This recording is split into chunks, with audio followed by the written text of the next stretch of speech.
រដ្ឋអាចនឹងប្រកាសឲ្យមានការបើកអាជីវកម្មអីដែលអាជីវកម្មដែលបានបិទទាំងនោះឲ្យបើកឡើងវិញអញ្ចឹងថាតើស្នាយល់ឃើញថាពួកគាត់គួរត្រៀមខ្លួនយ៉ាងម៉េចដើម្បីក្នុងការមកធ្វើការងារឡើងវិញបាទបងចំពោះខ្ញុំគិតថាដោយសារតែប្រទេសកម្ពុជាយើងឥឡូវហ្នឹងចំនួនអ្នកជាសះស្បើយពីបញ្ហា COVID ហ្នឹងជិតអស់ហើយនៅខាងវិបត្តិចេញមកបងដូច្នេះហើយរយៈមិនយើងមិនដឹងថាក្នុងរយៈពេល1ខែ2ខែឬមួយប្រហែលខែខាងមុខទៀតដែលរដ្ឋាភិបាលគាត់បើកឲ្យយើងដំណើរការតាមរយៈក្រុមហ៊ុនស្ថាប័នឬមួយក៏បៀកណ្ដឹងឬមួយក៏ក្រុមហ៊ុនអង្គការសម្រាប់យុវជនគាត់គួរត្រៀមខ្លួនមួយចំនួនពេលដែល COVID ហ្នឹងត្រូវបានដោះស្រាយបងជាស្ដែងដូចជាគាត់គួរតែស្វាស្វែងរកការងារផ្ទាល់ដោយខ្លួនគាត់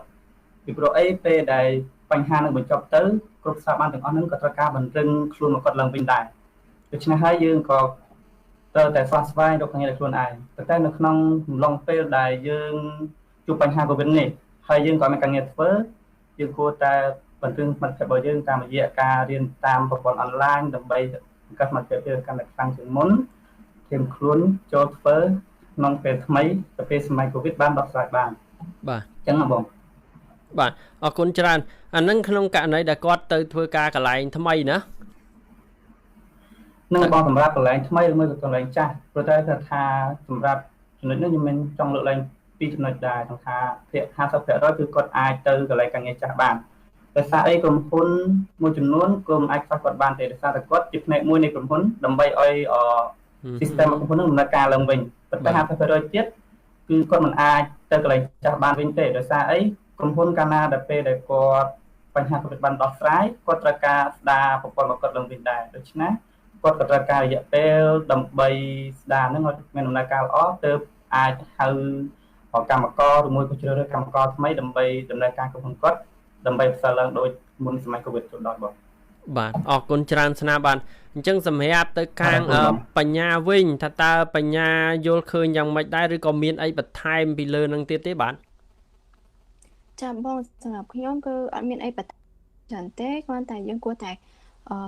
មើលខ្លួនឯងព្យាយាមអភិវឌ្ឍខ្លួនឯងជាពិសេសគួរតែយល់ដឹងថាតើចំណុចខ្សោយរបស់យើងជាអីគេខ្លះនេះទៅគឺយើងគួរតែព្យាយាមអភិវឌ្ឍខ្លួនឲ្យល្អជាងមុនមកមិនថាទៅកន្លែងការងារថ្មីឬក៏កន្លែងការងារចាស់ទេបងបាទអរគុណច្រើនបញ្ញាបាទអញ្ចឹងសម្រាប់បុរាណវិញជាការយល់ឃើញរបស់បុរាណផ្ទាល់ណាថាតើ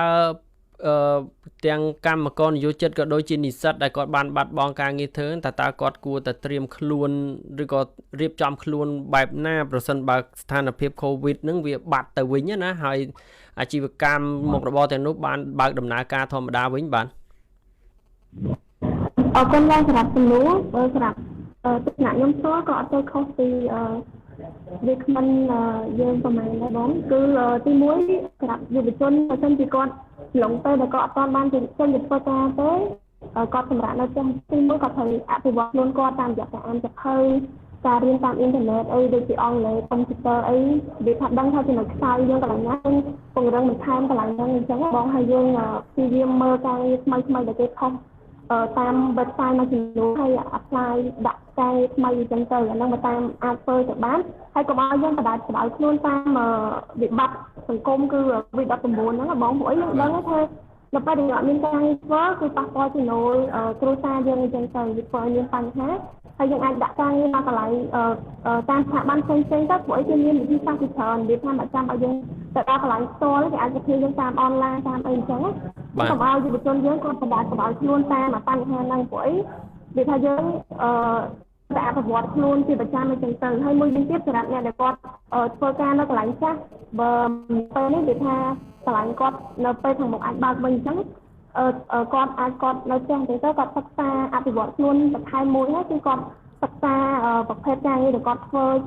កន្លងមកហ្នឹងទៅមកយើងកាន់តែរីកចម្រើនជាងមុនអញ្ចឹងហ្នឹងបងបាទអរគុណច្រើនចង់ផ្ដល់ទៅឲ្យស្នាបន្តិចថាតើប្អូនមានអី